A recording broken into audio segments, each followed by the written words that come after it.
그러므로 나의 사랑하는 자들아, 너희가 나 있을 때뿐 아니라 더욱 지금 나 없을 때에도 항상 복종하여 두렵고 떨림으로 너희 구원을 이루라. 너희 안에 행하시는 하나님이시니 자기의 기쁘신 뜻을 위하여 너희에게 소원을 두고 행하게 하시나니 모든 일을 원망과 시비가 없이 하라. 이는 너희가 흠이 없고 순전하여 어그러지고 거스른 세대 가운데서 하나님의 흠 없는 자녀로 세상에서 그들 가운데 빛들로 나타내며 생명의 말씀을 밝혀 나의 다름질이 헛되지 아니하고 수고도 헛되지 아니하므로 그리스도의 날에 내가 자랑할 것이 있게 하려 함이라. 만일 너의 믿음의 재물과 섬기기 위해 내가 나를 전제로 드릴지라도 나는 기뻐하고 너의 무리와 함께 기뻐하리니 이와 같이 너희도 기뻐하고 나와 함께 기뻐하라. 아멘. 우리가 계속 누가복음을 같이 강의하며 살피고 있죠. 누가복음을 순서에 따라 하다가 우리가 지난주에 베드로를 예수님께서 부르는 장면 아니었습니까? 그리고 그 다음 이어지는 누가복음 5장 이제 11절 다음이죠. 12절부터 이렇게 살펴보려고 하는데 그 부르심에 대한, 우리가 부르심하면 소명이라고도 하지 않습니까? 그 소명, 또 어떤 경우는 사명이라고 하기도 하고요. 좀 그 문제에 대해서 좀 오늘 살펴보고 싶은 마음이 들었어요. 제자를 부르시지 않습니까? 왜 그 마음이 들었냐면, 우리가 하나님께서 우리를 부르신다 그러면은 우리가 항상 생각하는 게 선교사 아니면 목사 뭐 그런 생각을 바로 하잖아요. 그리고 또 실제로 우리가 삶 가운데 이 부르심에 대한 문제가 해결되지 않으면 성도로 살아가면서, 신자로 살아가면서도 행복하지가 않습니다. 기쁨으로 살아갈 수 없다는 거예요. 하나님께서 우리에게 주시고자 하는 것은, 우리를 부르신 것은 양을 부르실 때 요한복음 말씀은 풍성한 그 나라로, 풍성한 은혜 가운데로 부르셨는데 우리가 그 기쁨을 누리지 못한다는 것이죠. 그래서 오늘 본문을 좀 이렇게 나누기 전에 먼저 좀 이 성경에, 신약 성경에 나와 있는 좀 새 구절을 한번 살펴보고 싶어요. 우리가 한번 이 에베소서 2장 8절을 한번 읽어보겠습니다. 함께. 너희는 그 은혜에 의하여 믿음으로 말미암아 구원을 받았으니 이것은 너희에게 난 것이 아니요 하나님의 선물이라. 은혜를 인하여 구원을 받았다라고 말씀하고 있어요. 우리가 구원을 받았죠. 여기 구원을 못 받으신 분 안 계시잖아요. 다 받았으니까 신앙 고백도 하는 것 아닙니까? 천지를 창조하신 하나님을 아버지로 고백하고, 또 세상 사람들은 믿지 않지만 우리가 예수님께서 동정녀 마리아에게 나시고, 그리고 다만 죽으셨을 뿐만 아니라 부활하신 사실을 다 믿잖아요. 그래서 우리가 구원을 받지 않았습니까? 그 믿음으로 말미암아서. 그런데 오늘 읽은 본문의 12절엔 뭐라고 말하고 있냐면, 이미 구원을 받았는데, 한번 같이 읽어봅시다. 2장 12절입니다. 그러므로 나의 사랑하는 자들아, 너희가 나 있을 때뿐 아니라 더욱 지금 나 없을 때에도 항상 복종하여 두렵고 떨림으로 너희 구원을 이루라. 구원을 이루라라고 말하고 있어요. 구원을. 그것도 두렵고 떨림으로. 갑자기 불안해지기 시작하죠. 내가 구원을 못 이루면 이제 내가 착한 일, 헌금도 많이 내야 되고, 새벽 기도에, 수요 예배에, 금요 심야에, 그걸 다 해야지 구원을 받는 건가? 뭔가 나한테 부족한 것이 없나? 이게 계속 살펴야 됐나? 두렵고 떨림으로 구원을 이루라고 하는데, 마치 이 말씀을 보면은 구원을 못 이룬 것 같아요. 그럼 한 구절만 더 보겠습니다. 베드로전서 1장 5절입니다. 너희는 말세에 나타내기로 예비하신 구원을 얻기 위하여 믿음으로 말미암아 하나님의 능력으로 구하심을 받았느니라.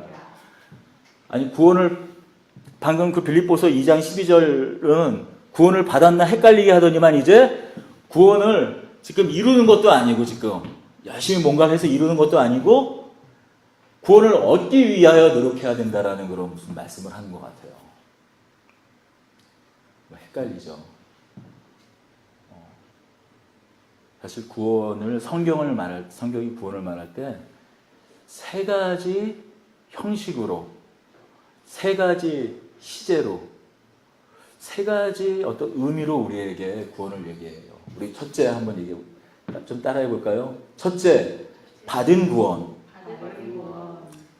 받은 구원. 받는 구원. 세 번째, 받을 구원입니다. 이거를 좀 이제 우리 익숙한 좀 교회 용어, 신앙 용어로 사용하면 받은 구원은 이미 다 알고 있잖아요. 받는 구원은 성화를 이야기해요. 어렵게 생각하지 말고 내가 거룩한 삶으로 구원받은, 이게 지금 구원을 이루라고 하니까 내가 구원을 이루기 위해서 뭔가를 더 노력해야 되고 애써야 되고 뭔가 부족한 무엇인가가 있으니까 그거 나머지를 채우기 위해서 뭔가를 해야 되는 것이 아니라 구원받은 자로서 살아가는 것을 구원을 이룬다라고 사도 바울은 이야기하고 있습니다. 그럼에도 우리는 부족하잖아요. 여전히 아쉬움이 남잖아요. 여전히 하나님 앞에 때로는 또 죄를 짓잖아요.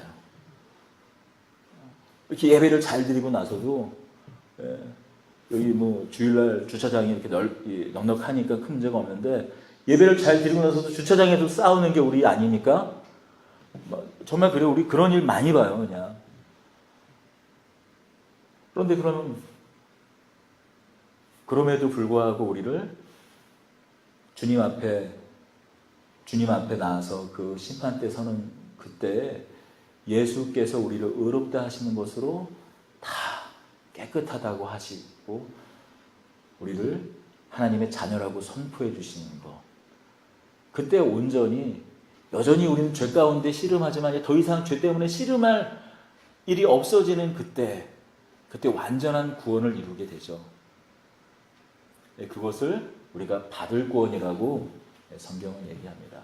그럼 오늘 좀 나누고 싶은 이야기는 이미 우리가 받은 구원, 또 아니면 먼 훗날 주님 앞에 서는 날 그 받을 구원이 아니라 지금 받는 구원에 대해서 얘기하고 싶어요.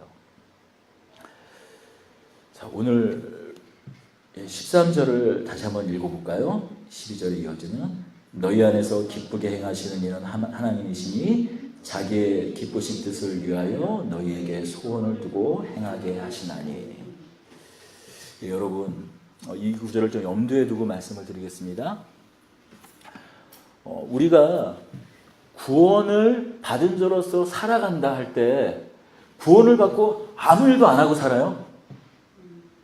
아직 주님 오신 날만 손꼽아 기다리면서 살지는 않잖아요. 설사 내가 은퇴를 하더라도 뭔가를 하지 않습니까? 하다못해 우리가 은퇴를 해서 하면은 때로는 자녀가 있으면은 자녀가 장성해서 결혼을 하면 또 아이를 돌봐주기도 하고 손주를. 그리고 아직 힘이랑 여력이 돼서 뭔가를 일을 하잖아요. 그렇죠? 그런데 일과 관련된 또 젊은 사람들이라면은 구원을 받고 나서 전부 다 이제 구원을 받고 하나님께서 부르셨으니까 이제 난 주만을 위해서 살아야겠다 하고 전부 다 신학교로 가는 거 아니잖아요. 또 어떤 분들은 그것이 부르심이어서 신학교를 가서 목회자가 되고 선교사가 되기도 하지만 대부분 하나님을 믿으면서 여전히 내가 하고 있는 일을 하고 살아가잖아요.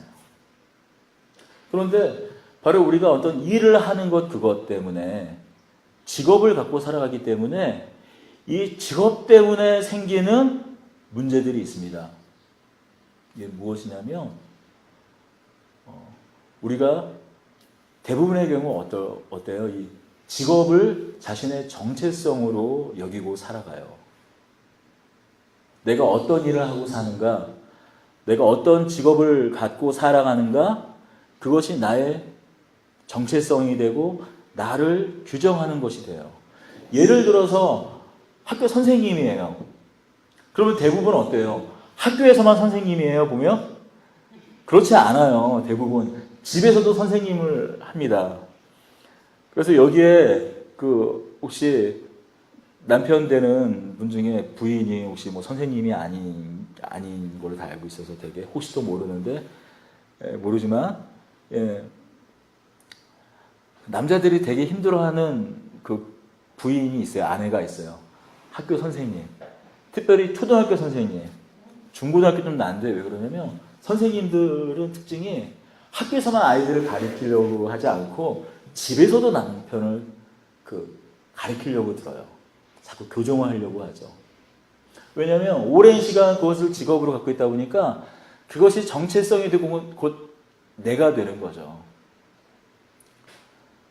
뭐 의사다. 그러면 뭐 의사들도 오랜 시간 동안 그 의사로서 일을 하면은 의사 자체가 직업이 자신의 정체성이 되고 자기 자신이 됩니다. 그게 나쁜 것만은 아니죠. 그런데 문제는 정말로 자신이 하는 일, 자신의 직업이 자신의 정체성이 되면 때로 우리가 자기 자신의 직업이 정체성이 되었기 때문에 때로는 행복하지 못하고 특히 예수를 믿고 구원을 받았음에도 불구하고 기쁜 삶, 풍성한 삶을 살지 못할 때가 있어요. 왜냐하면 자신이 하는 일이 자신의 직업이 자신의 정체성이 될 때 그런 일이 발생합니다. 한번 두 가지 예를 들어보겠습니다. 대부분의 자신의 직업을 만족하고 사는 사람들은 없죠. 대개 자신의 직업을 두 가지 경우로, 뭐 다양한 경우가 있지만 대개 두 가지 경우로 자신의 직업을 갖게 됩니다. 그게 첫 번째는 자신의 부모의 희망이, 자신의 부모의 소망이 자신의 직업이 되는 경우가 있어요. 상당히 많은 경우에 그렇습니다. 대부분 부모들이 다 자신이 갖고 있던 꿈이 있어요. 그런데 우리가 특히 요즘 지금 저희 나이 이상 되는 분들이 뭐 여러 가지 가정 형편 때문에, 여건 때문에 자신의 꿈을 자신의 직업으로 갖고 있는 분 많지 않잖아요. 그러니까 그것을 자신의 어떤 그런 소망을 자신의 자녀에게 풀려고 하는 거죠. 그 꿈을 자신의 자녀를 통해서 이루려고 하는 거예요. 그러니까 알게 모르게 학원부터 내가 뭐 화가가 되고 싶었는데 그 꿈을 못 이뤘어 그러면은 아이들 일찍부터 화가를 막 보냅니다. 그리고 잘한다고 막 해요. 아니 음악가가 되고 싶으면 피아노를, 그런 경우가 많잖아요. 특히 또 이 동양 문화권에서 자라는 그 아이들은 대부분 또 순종적이기 때문에 그 부모의 희망에 따라 또 그런 학원을 다니거나 또 대학에는 또 그런 전공을 삼고 자신의 직업으로 삼아요. 여러분, 그럴 경우에 대부분 어때요? 그렇게 부모의 희망이나 소망이 자신의 직업이 되고 일이 됐을 때 행복한 마음을 갖나요? 대부분 마음 가운데 아주 근원적인 그런 어려움에 봉착합니다. 왜냐하면 한 번도 자기가 정말 해보고 싶은 일이 무엇인지 깊게 생각해 보지도 않았고 또 그걸 해보는 시도도 안 해봤고 실패를 해서 그건 아니구나 하는 어떤 결론도 이루지 못했어요. 그러니까 항상 마음 가운데 나는 뭐지라는 그런 의문을 갖고 살아요.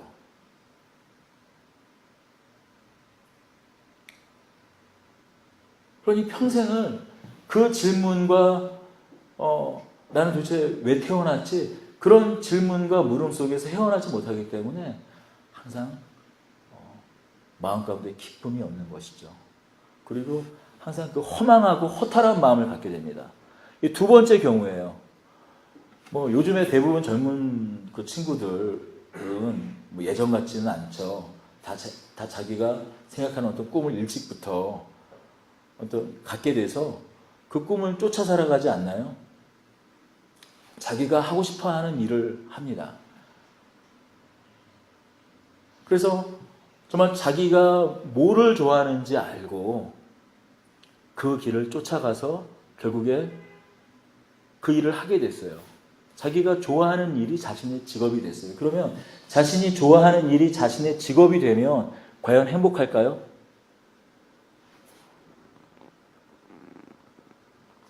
대부분 행복하게 살지만 또 그렇지도 않은 것 같습니다. 왜 그러냐면 자신보다 더 뛰어난 그 일을, 그 직업 가운데 자신보다 더 뛰어난 사람을 만나게 돼요. 그러면 자신이 갖고 있던 성취감, 그 행복이 순간적으로 사라집니다. 혹시 그 아마데우스라는 영화 봤어요? 거기 보면 두 사람이 등장하잖아요. 모차르트와 살리에르. 살리에르와 모차르트가 등장합니다. 먼저 살리에르, 그 사람은 정말 훌륭한 음악가였어요. 피아니스트였습니다. 지금이야 자유롭게 자신의 곡을 뭐 만들어서 앨범도 만들고 판매를 하지만 음악가들이 예전에는 다 궁정 음악가라고 그래서 귀족들, 어떤 뭐 성주, 영주, 왕 그런 사람들한테 고용이 돼서 그 사람들의 취향이나 어떤 그 목적에 맞게끔 어떤 곡을 요청을 받으면 그 요청한 곡을 만들었어요. 그런 사람들은 뭐라고 그러냐면 궁정 음악가라고 해요. 살리에르는 참 많은 귀족들로부터 사랑받았어요. 그래서 이른 나이에 궁정 음악가가 됐어요. 그리고 또 성실한 사람이었습니다. 그리고 자신이 하는 일을 또 다른 사람들, 자신이 작곡한 노래들을, 작곡한 곡들을, 교향곡들을 많은 귀족들과 왕들이 사랑했어요. 너무나 행복한 시간을 보냈죠. 그런데 갑자기 어떤 젊은 친구가 하나 나타난 거예요. 모차르트가 나타났어요. 근데 모차르트는 아무리 봐도 자신보다 성실하지 않았어요.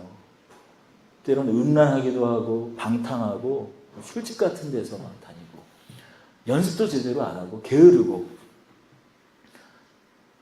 그런데 모차르트는 천재였기 때문에 자신이 아무리 노력하고 피땀 흘려도 그 다음에 영감을 쫓고 밤새워도 그리고 긴 시간 동안 작곡한 것보다 그 짧은 시간에 즉흥적으로 작곡한 게 뭐 자기가 들어봐도 객관적으로 너무나 아름다운 거야. 귀에 팍 꽂히는 거예요. 그리고 주변 자신을 칭송하고 칭찬해주고 자신을 찾았던 귀족들이 한 사람 한 사람 모차르트에게 마음을 돌리는 거예요. 살리에르는 정말 자기가 하고 싶은 일을 직업으로 가졌고 또 사랑도 받았지만 또 여전히 자신을 사랑하는 사람이 있었지만 그는 행복했을까요? 불행했죠. 왜요?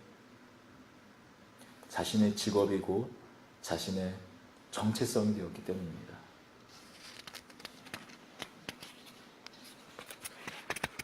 여러분, 그러면 이런 어떤 그 우여곡절, 그런 고난이나 그런 비교 같은 것 없이 그냥 뭐 꼭 승승장구는 아니지만 꼭 비교하는 것 아니더라도 그냥 이렇게 자기 일에 그냥 그래도 그냥 소박하게 만족감을 가지고 살아가는 분들이 있지 않습니까? 그러면 그런 분들은 끝까지 행복할까요? 네, 그렇지 않아요. 제 주위에 아주 가까운 분이 그 평생을 공무원으로 사셨어요.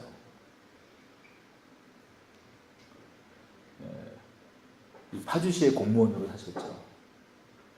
그래서 많은 돈을 벌지는 못했지만 정직하게 사셨어요. 그래서 정직해서 사셨기 때문에 뭐 파주 시장까지는 못하셨지만 파주 그 시의 과장까지 되셨어요. 쉽지 않은 일이에요. 그리고 지금은 읍장도 선거로 나가서 뽑지만 아주 오래전이기 때문에 그때는 더 이상 은퇴를 이제 더 이상 진급을 못하면은 이제 고위 시안에서 이제 더 이상 진급 못하게 되면은 맨 마지막에 은퇴할 때 읍장이나 면장 같은 걸로 뭐 동이다 그러면 동장으로 이렇게 은퇴를 해요. 이렇게 파주 읍장으로 은퇴를 하시고 평판이 좋고 신망이 붙었기 때문에 파주시 의원까지도 하셨습니다. 공무원으로서 그 정도 했으면 괜찮은 인생 아니에요?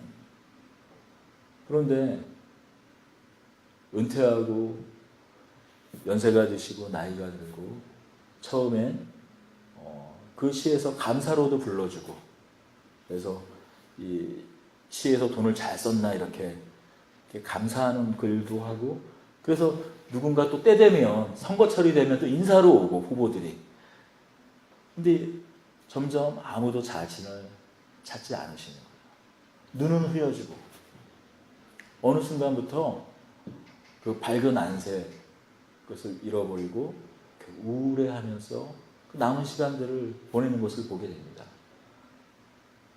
여러분, 그래서 자신의 일, 직업을 평생을 만족하며 살더라도 결국 그 일을 그만두게 되면, 그 일이 정체성이 되고 내가 되면 내가 사라진 것 같은 그런 상실감을 갖게 돼요. 자신의 직업이, 자신이 하는 일이 자신을 규정하고 자신의 정체성이 되면 어느 누구도 행복할 수 없다는 거예요.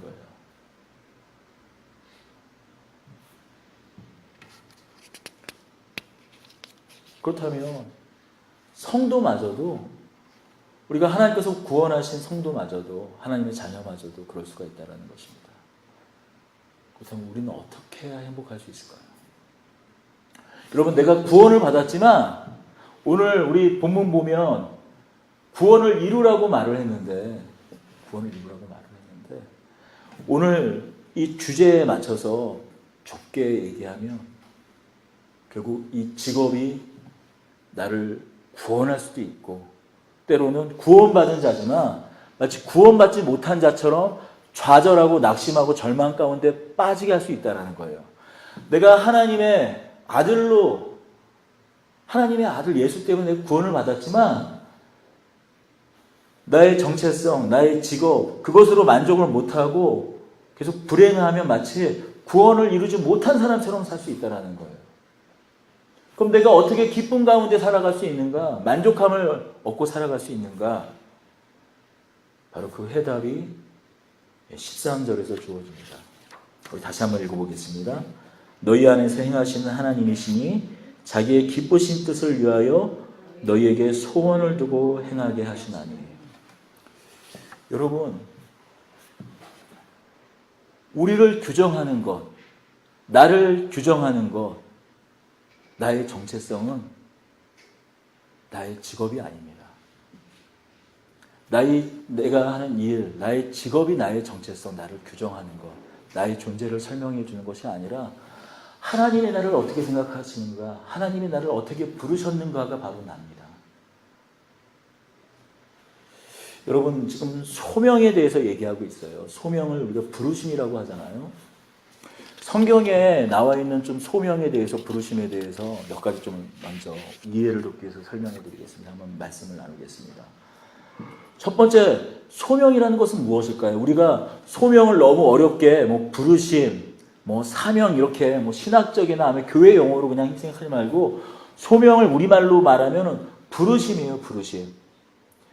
여러분, 제 이름이 준성입니다. 누군가 저에게 준성아 이렇게 부르면 뭐예요? 제가 어디를 가고 있어요. 걸어가고 있어요. 뒤로 준성아 이렇게 불러. 그러면 제가 뒤를 돌아보겠죠. 귀를 쫑긋 세우겠죠. 이름을 부르고 이름 부름을 받는다는 것은 주목하는 것입니다. 마주 대하는 거예요. 여러분, 눈앞에 보이지 않는데 이름을 부를 수 있습니까? 부를 수 없잖아요. 그래서 우리가 막 신학적인, 신앙적인, 교회적인 이야기를 하기 전에 결국 소명, 이 부르심이라는 것은 관계예요. 관계를 말합니다. 관계가 있다라는 거예요. 그러므로 하나님께서 나를 부르신다는 것은 하나님과 나와 관계가 있다라는 거예요. 관계가 없는 사람을 부르지 않잖아요.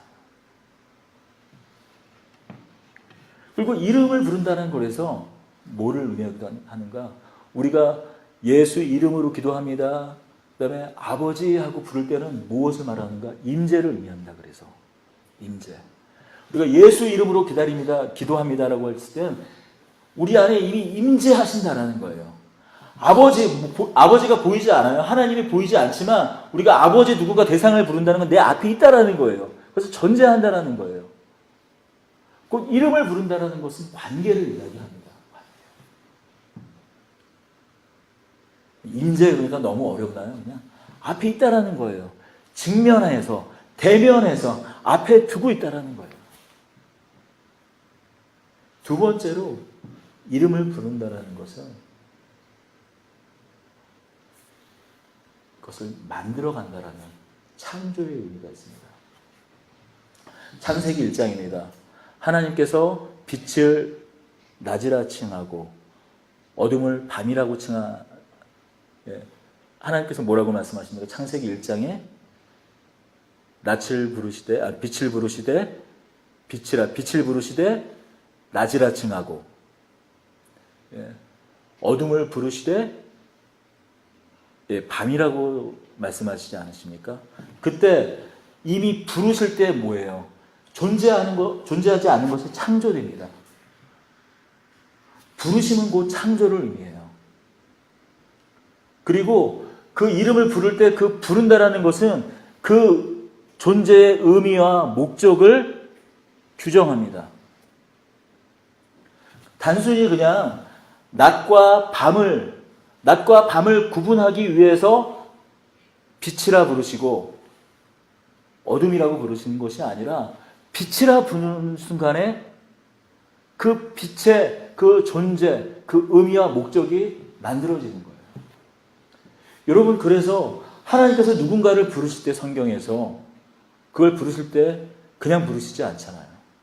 또 어떤 사람의 이름을 부르실 때 그의 정체성을 바꿔주시잖아요. 아브라함을 부르실 때 나중에 또 어떻게 부르시나요? 아브라함을 부르시잖아요. 아브라함으로 이름을 바꿔주시잖아요. 그냥 세상 어떤 한 가족의 아버지에서 아브라함으로 바꿔주실 때는 어떻게 해요? 한 민족의 아버지로 새롭게 정체성을 바꿔주시고 내가 이제 너를 그동안은 한 족속의 그저 그냥 연장자, 족장 정도가 아니라 아브라함으로 이름을 바꿔주실 때 어떻게 해요? 그를 여러 민족과 나라의 조상으로 만들겠다, 빚겠다라는 걸 의미하잖아요. 또 어떻습니까? 야곱을 뭐로 이름을 바꿔주시죠? 이스라엘로 바꿔주시잖아요. 그때 어떻습니까? 그의 정체성이 바뀌지 않습니까? 속이는 자였다며, 남을 배반하는 자였다며, 그가 바뀌어서 어떻게 해요? 하나님의 자녀, 온전한 하나님의 백성이 되지 않습니까?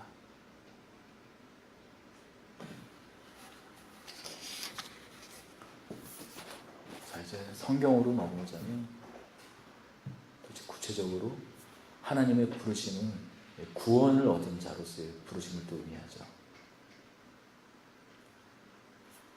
하나님께서 부르실 때, 예수 그리스도께서 우리를 부르실 때 어떻습니까?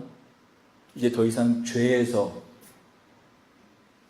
더 이상 그 죄의 노예가 되고 죄 가운데 살아가는 것이 아니라 그리스도를 따르는 사람으로 부르지 않습니까? 그때는 어떤 의미입니까? 결국 부르심은 곧 구원을 의미합니다.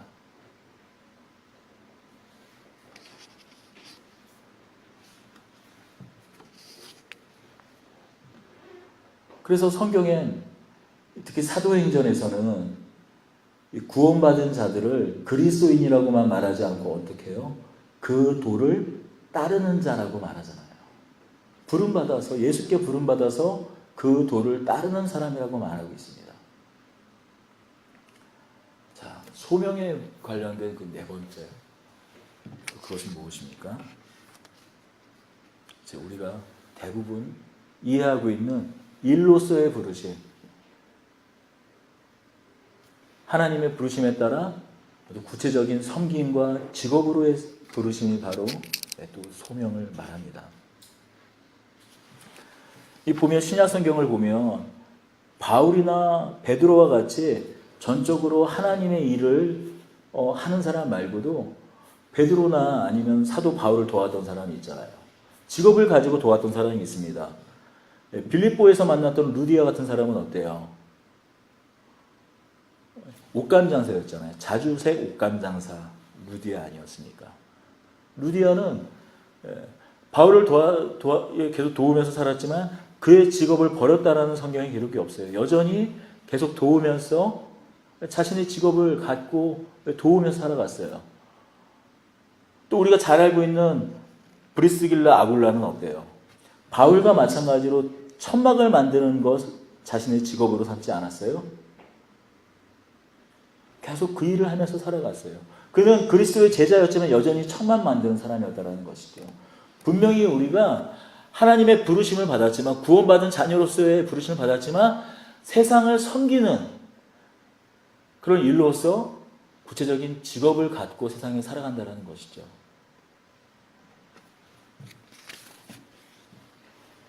그래서 사도 바울은 골로새서에서 이렇게 말씀합니다. 무슨 일을 하든지 마음을 다하여 죽게 하듯 하고 사람에게 하든지 하지 말라. 제자들에게 하는 말이에요. 무슨 일을 하든지. 제자라고 해서, 그리스도의 제자라고 해서 무슨 목회자, 선교사, 교회를 세우는 일만이 아니라 다양한 직업으로 어느 일이든지 할 수 있다는 거예요.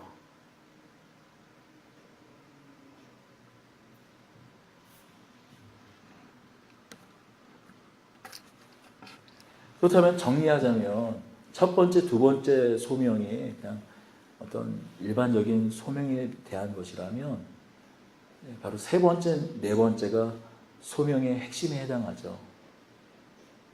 세 번째, 네 번째를 다시 정리하자면 이 세 번째 구원으로서의 부르심을 우리 1차 소명이라고 해요. 많은 분들이. 그러니까 내가 의사가 된다. 하나님께서 우리를 부르실 때는, 예수께서 우리를 부르실 때는 너 목사가 돼, 의사가 돼, 아니면 뭐 아빠가 돼, 엄마가 돼, 선생님이 돼, 그게 아니라 내 아들, 딸이 돼.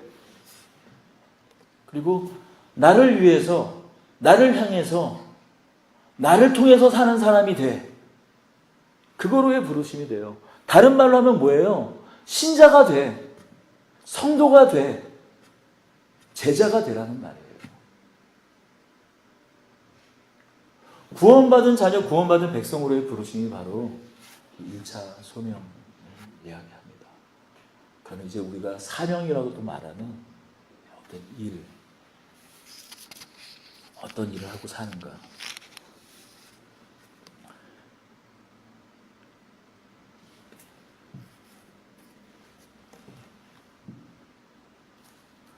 이 바로 두 번째 소명인 우리가 어떤 일을 하고 사는가, 세상을 어떻게 섬기고 사는가, 이것은 지금 아까 우리가 처음 말씀했듯이 이게 하나님의 구원을 이루는 방법이 되기도 하는 것이죠.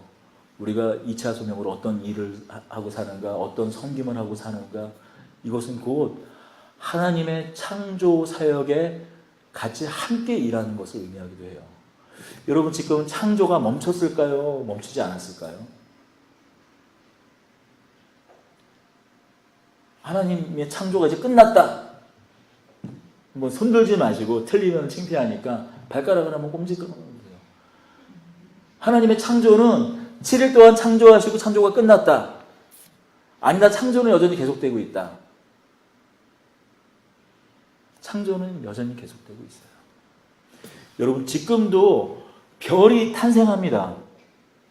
어떤 은하계에서 여전히 별이 탄생해요. 새로운 우주가 만들어지고 있어요. 그리고 지금 요즘은 몇 초에 한 명씩 아이가 태어나는지 모르지만, 여러분 지금도 여전히 어느 산부인과에서는 아이가 태어날 텐데 그건 창조가 아닌가요? 그것도 창조잖아요. 전혀 없던 것이 태어나고 만들어지는 거잖아요. 마찬가지로 우리가 어떤 제도를 만드는 거, 법을 만드는 거, 어떤 문학작품을 만드는 거, 영화를 만드는 거, 그것도 창조하는 것이잖아요. 하나님의 뜻 가운데서 세상을 아름답게 하는 것 아닙니까? 여전히 우리는 우리의 일을 통하여서 하나님의 창조에 동역하는 거예요. 하나님의 창조에 함께 하는 거예요.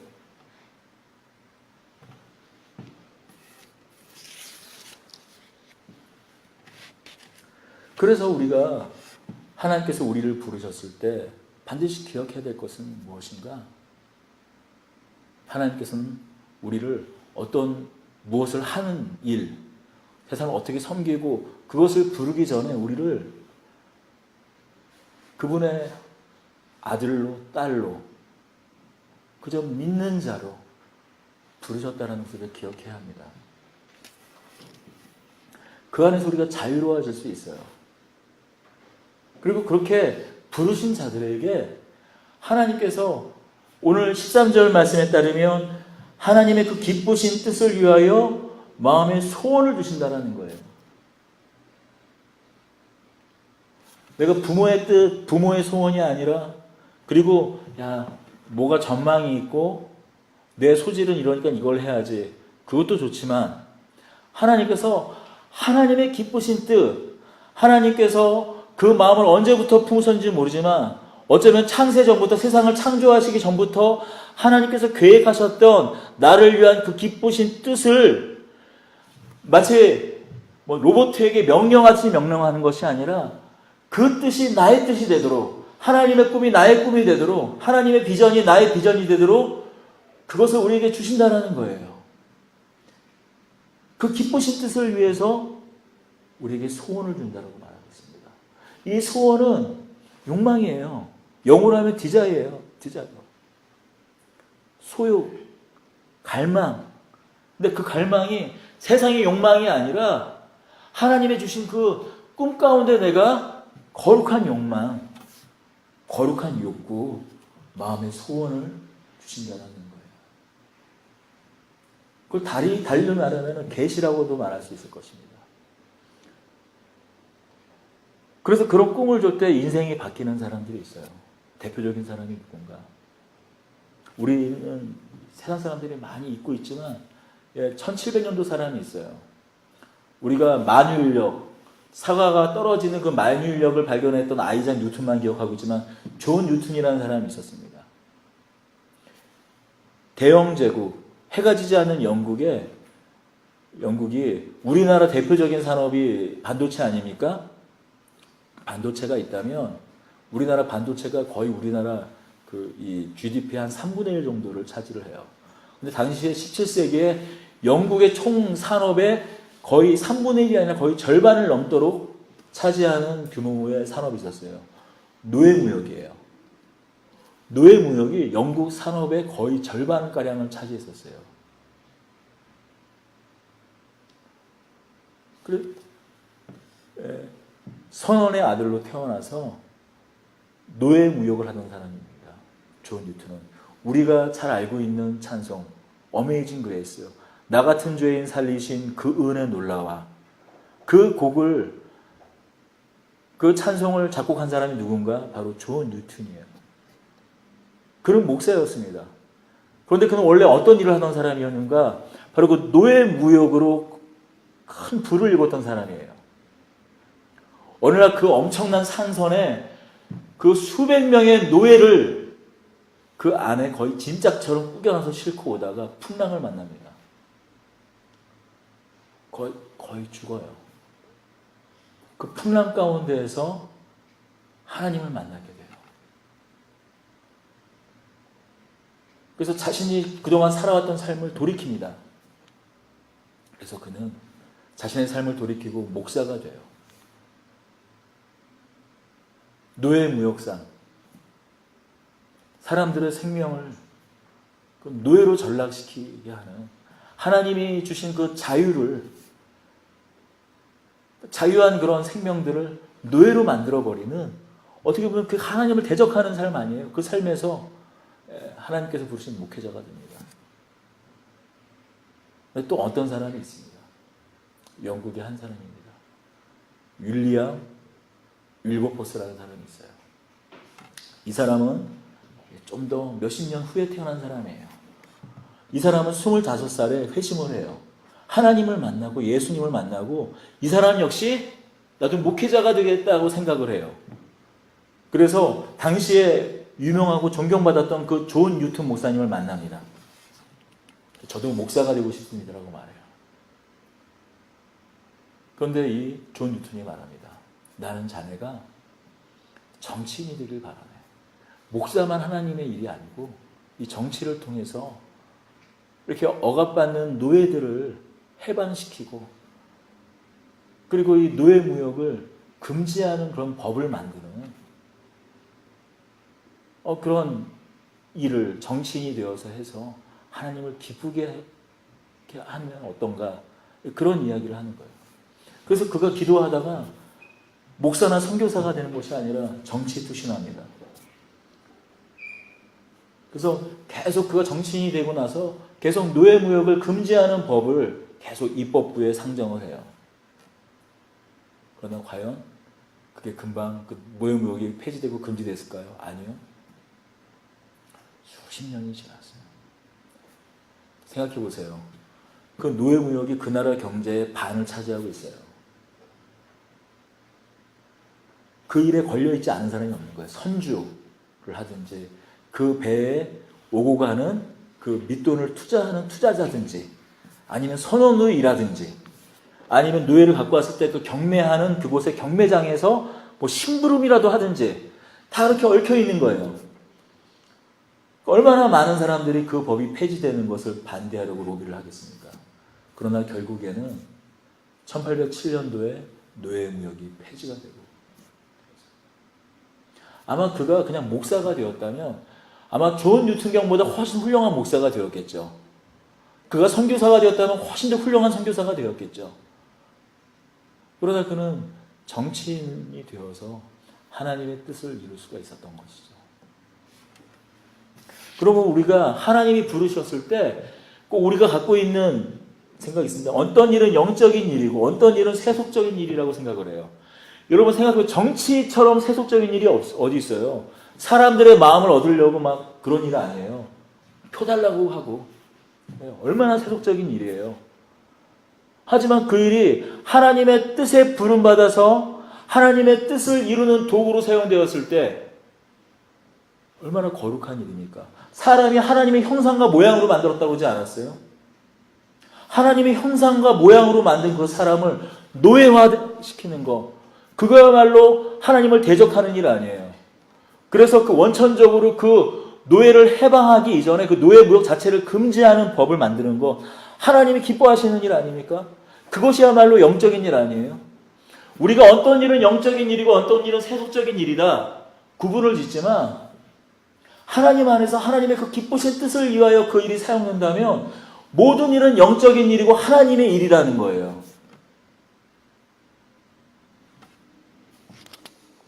여러분 어떤 경우에는 이런 일도 있겠죠.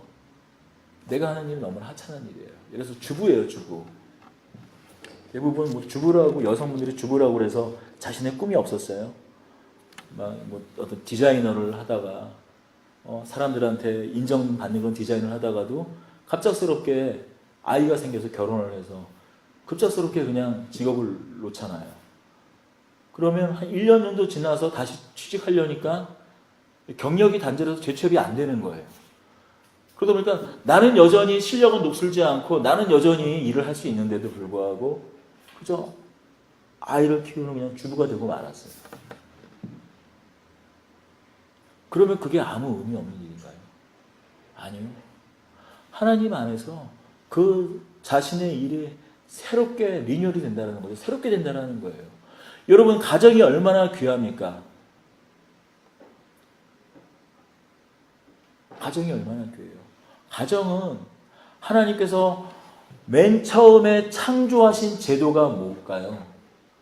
교회를 먼저 창조하셨나요? 아니요. 가정을 먼저 창조하셨어요. 돕는 배필을 만드시고 아담과 하와를 통하여서 가정을 만드셨어요. 가정이야말로 가장 태초의 교회였던 거예요. 그러니 그 자녀를 하나님의 그 기뻐하신 생명으로 이 세상을 온전히 다스리고 하나님이 기뻐하신 뜻으로 이 세상을 아름답게 만들어갈 그 아이로 자라게 하는 것. 마치 좋은 대학 보내고 지금 제 얘기할 혹시 뭐 좋은 대학 보내고 아이를 막 그 경쟁사회 속에서 막 키워 그런 개념이 아니라 정말 하나님 뜻 가운데 온전하게 자라게 하는 것. 그게 얼마나 귀한 일입니까? 여러분 맨 처음에 들었던 예를 다시 한번 들게요. 자신의 뜻이 아니라 부모의 소망이 돼서 의사가 될 수가 있잖아요. 돈 많이 버니까. 뭐 예를 들어서 뭐 성형외과. 성형외과 정말 하고 싶어서 성형외과 들어가나요? 돈을 많이 버니까. 그런데 그게 자기가 의사가 하고 싶어서 하면 또 괜찮은데 뭐 예를 들어서 그냥 부모의 강압이나 권유에 의해서 근데 공부 성적이 돼서 의사가 됐다고 생각해요. 의사가 됐어요. 우리나라 그 선교단체 중에 누가회라고 있습니다. 누가. 바울을 섬겼던 동역자가 누가라고 있지 않습니까? 계속. 그 누가가 의사였잖아요. 그래서 누가를 기리고 누가처럼 세상을 의로로 하나님께 뭐 영광을 돌리자, 그 일을 통해서. 그 의사들이 이렇게 만든 선교단체가 있어요. 근데 거기에 이렇게 의사 선생님들의 그런 고백들을 보면 자기가 그저 처음에는 돈을 벌 목적으로 사회적 지위 그런 것들을 쫓아서 의사가 되었다라고 얘기해요. 많은 분들이.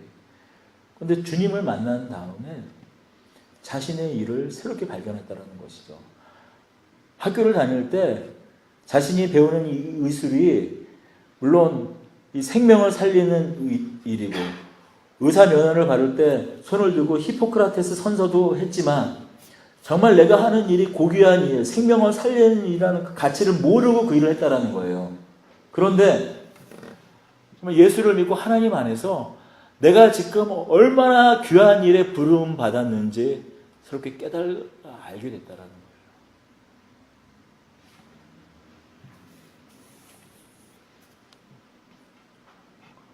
여러분, 하나님의 부르심 그 안에서 우리가 하나님의 그 부르심 안에서 나를 발견하고 나의 부르심을 알게 될 때 그때야 비로소 내가 하는 일에서 자유로워질 수 있습니다. 더 이상 그 일의 성과가 나를 규정하고 나의 가치를 매기는 것이 아니라 하나님이 나를 부르셨기 때문에 내가 기뻐할 수 있다는 거예요. 많이 생각해 보세요. 내가 아무리 좋아하는 일이라도 그 직업이 나를 규정하는 나의 정체성을 규정하는 것이 된다. 그럼 여러분 어떻습니까? 내가 아무리 좋아하는 일이라도 그 일을 통해서 돈을 못 벌어요. 인정받지 못해요. 그러면 어때요? 나는 불행할 수밖에 없는 거예요. 더더군다나 만약에 그것이 내가 하기 싫은 일인데 별로 내 적성도 맞지 않은데 타인, 부모님의 뜻에 의해서 내가 그 일을 했다고 생각해봐요. 평생 나는 불행해져요. 근데 여러분, 그 일이 어찌되었던 간에 만약에 하나님께서 부르시고 때론 내가 하기 싫은 일이었을지라도 하나님 안에서 주님 안에서 새롭게 그 가치를 새롭게 발견했어요. 그러면 그 일의 성과 때문에 내가 좌지우지 될까요? 내가 그 일로 돈을 많이 벌었어. 아니면 그 일 때문에 내가 인정받았어. 인정받지 못했어. 그것 때문에 내가 행복하고 불행해지고 그것이 결정될까요? 아니에요. 하나님은 성공이라는 것을 단 한 번도 어떤 그 결과치 그걸로 말씀한 적이 없어요. 여러분, 이 달란트 비유를 한번 생각해 보십시오. 어떤 사람에게는 2달란트를 맡겼습니다. 어떤 사람한테는 5달란트를 맡겼습니다. 어떤 사람에게는 또 1달란트를 맡기기도 했죠. 2달란트 맡긴 사람이 2달란트를 남겨서 4달란트가 되었어요. 잘하였다 충성된 종아, 내가 더 많은 것을 너에게 맡기겠다. 5달란트 맡은 사람도 5달란트를 남겼어요. 잘하였다 충성된 종아. 2달란트를 남겼든지 5달란트를 남겼든지 10달란트를 남겼든지 하나님께 똑같이 말씀하십니다. 잘하였다 충성되었다고 말씀하세요. 하나님께서는 그 결과에 그 성공에 눈에 보이는 그 양으로 그 가치를 인정하고 존귀히 여기고 칭찬하는 것이 아니라 얼마나 성실하였는지 충성되이 행하였는지 맡겨진 일이 무엇이든 간에 그것을 자신이 받은 사명으로 여기고 얼마나 잘 감당하였는지 그것으로 그 사람의 가치와 그 사람의 존재를 귀히 여긴다는 것이죠. 그러므로 나의 소명, 나의 일, 나의 직업 그것이 하나님으로부터 비롯될 때 하나님으로부터 새롭게 될 때 나는 그제서야 비로소 행복할 수가 있다는 것입니다. 그래서 오늘 이 말씀이 있는 것입니다. 14절입니다. 모든 일을 원망과 시기가 없이 하라. 여러분, 그 일과 그 직업 그리고 그 성공의 여부가 그 사람의 가치와 그 사람의 존재를 규정한다면 우리는 끊임없이 원망할 수밖에 없어요. 시기할 수밖에 없어요. 타인이 나를 왜 너 그밖에 못하느냐라고 시비합니다. 그리고 난 또 원망할 수밖에 없어요. 난 왜 이거밖에 못하지? 그런데 그것이 하나님이 주신 거예요. 그럼 난 성실하게 했어요. 그러니 누구도 그 일에 대해서 원망할 필요도 없고 시비할 것도 없다라는 거예요.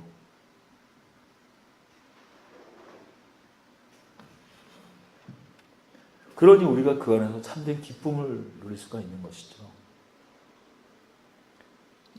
이 마지막 18절을 보겠습니다. 이와 같이 너희도 기뻐하고 나와 함께 기뻐하라.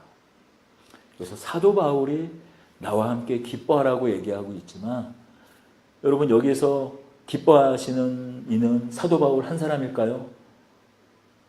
사도 바울을 통하여서 복음을 듣게 하고 사도 바울을 통하여서 복음을 흘려보내신 하나님이 기뻐하시는 것 아닌가요? 그래서 12절에서 13절에서 나의 기뻐하신 하나님의 기뻐하신 뜻 가운데에서 소망을 준다고 하지 않으셨나요? 하나님께서 주신 그 부르심에 따라 살았기 때문에 그 결과에 의해서 그 성경 요구에 의해서 내가 무엇을 하는가에 의해서 내가 기뻐하시는 것이 아니라 주께서 주신 그 부르심이기 때문에 내가 어떤 상황에서도 기뻐할 수 있는 것입니다.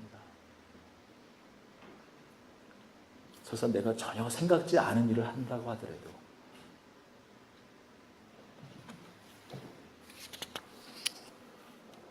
여러분 하나님께서 구원받은 우리 모두에게 오늘의 이 구원을 우리가 이 받은 구원을 두렵고 떨림으로 이루게 하시기 위해 다시 부르시고 초청합니다. 하나님께서 진정 우리에게 이미 우리가 하고 있는 일 또는 우리가 고민 가운데 있을 때 새롭게 비전과 꿈, 내 욕망, 내 꿈이 아니라 하나님의 꿈과 하나님의 소망, 하나님의 그 기쁘신 뜻을 위하여 마음의 소원을 주시는 여러분이 되기를 축복합니다. 기도하겠습니다. 은혜와 사랑의 하나님 아버지 감사합니다. 저희 가운데 이 소망을 주십시오. 이 거룩한 소욕, 그 욕망을 허락하여 주시옵소서. 나의 기쁨, 나만을 위한 삶이 아니라 하나님이 세상을 창조하신 이 세상을 더 아름답게 하고 더 빛나게 하기 위한 그 꿈과 그 소망을 우리에게 허락하여 주옵소서. 우리 주 예수 그리스도의 이름으로 기도드립니다. 아멘. 마지막으로 우리 같이 좀 찬송했으면 합니다. 나의 부르심 우리 같이 찬송했으면 합니다.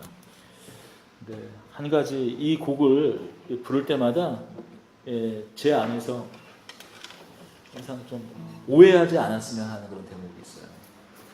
왜냐하면 이렇게 부르는 찬송 가운데 세상을 뒤로하고 라는 대목이 있거든요. 세상을 뒤로하고 주 위에 사는 것. 우리가 세상을 뒤로하고 하면 꼭 뭘 생각하냐면 세상을 뒤로하고 마치 그 비유가 좀 그렇지만 이 속세를 떠나서 마치 중이 되는 것처럼 이 세상을 뒤로하고 하면은 마치 그런 걸 연상하는 분이 있어요. 아니요. 우리가 성경에서 세상을 뒤로한다라는 의미는 세상의 가치를 떠나고 이제 하나님의 가치를 따라 사는 삶을 사는 것을 말합니다. 그 하나님의 마음을 염두에 두고 이 찬송을 부르기 원합니다.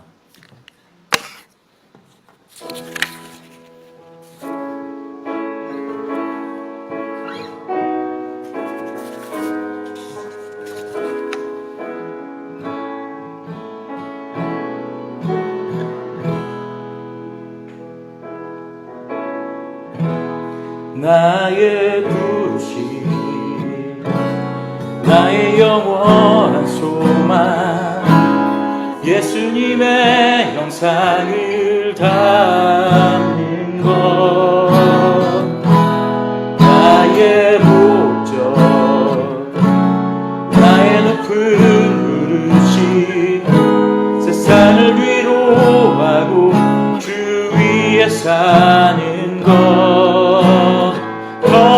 덮으소서 주 거룩한 품에 품으소서 거룩한 곳 오 예수 이끄소서 주 얼굴 보기 위해 은밀한 곳으로 내가 나갑니다. 다시 한번 나의 부르심 나의 영원한 소망 예수님의 형상을 찾는 것 나의 목적 나의 높은 부르심 세상을 위로하고 주 위에 사는 것 거두소서 주 거룩한 꿈에 부르소서 이곳이나 속한 곳 오 예수 이끄소서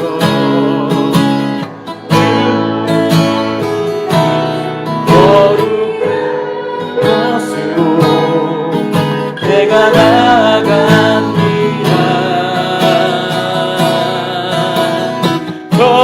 덮으소서 주 거룩한 꿈에 이곳이나 속한 곳 오 예수 이끄소서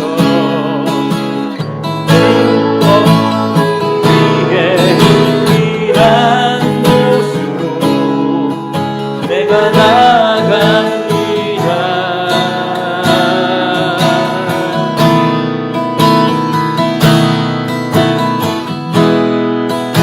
주님, 네 그렇습니다. 하나님, 우리 이 자리에 있는 모든 주님의 자녀들 위해 아버지 거룩한 하나님의 기름을 부어주시옵소서. 아버지 그 부르심의 뜻이 무엇인지 부르심의 소망이 무엇인지 우리 가운데 지혜와 계시의 정신을 충만하게 부어주셔서 아버지 우리를 향한 부르심이 무엇인지 그 종국의 부르심의 소망이 무엇인지 하나님의 그 기쁘신 뜻이 무엇인지 아버지 성령을 충만하게 부어주셔서 아버지 세상을 허비하고 헛되이 허망하게 보내지 않고 아버지 이 세월을 아끼며 하나님의 뜻 가운데에서 아버지 하나님의 그 뜻을 이루어 살아가는 또 그것을 이루는 삶을 또 풍성한 하나님의 그 부르심의 아버지 상급을 누리며 사는 우리들 될 수 있도록 하나님 인도하여 주시옵소서. 우리 함께 마지막으로 다시 한번 좀 기도하십시다. 하나님 지혜를 주십시오. 하나님 총명을 허락하여 주시고 충만을 허락하여 주시옵소서. 하나님의 지혜 하나님의 뜻을 올바로 분별해내는 우리 인생들 되게 해주시옵소서 하며 우리 기도로 나아가겠습니다. 주님 하나님 우리가 얼마나 많은 고민과 아버지 생각을 하는지 모릅니다. 아무리 우리가 머리를 쥐어짜고 생각해도 하나님 우리는 알 수 없습니다. 주께서 찾아와 주시고 주께서 우리의 이름을 불러주실 때 그때야 비로소 아버지 내가 되고 내가 무엇을 해야 되는지 정말 나도 알 수 없는 나이고 나도 알 수 없는 내 목적 내 살아가야 될 이유를 발견하는 줄로 믿습니다. 주님 우리 한 사람 한 사람 우리 가운데 찾아와 주시옵소서. 하나님 우리가 그 부르심을 이루어가고 그 뜻을 완성해 나가고 끝까지 그 부르심의 뜻에 따라서 아버지 그것을 끝까지 고난도 때로 이겨나가며 아버지 그것을 이루어 나가고 하나님 그 구원을 두렵고 떨림으로 이루어 나가는 저희들 될 수 있도록 주님 인도하여 주시옵소서. 하나님 한 사람 한 사람 친히 안수하여 주셔서 주님 아버지 그 부르심에 합당한 길로 살아갈 수 있도록 주님 인도하여 주시옵소서.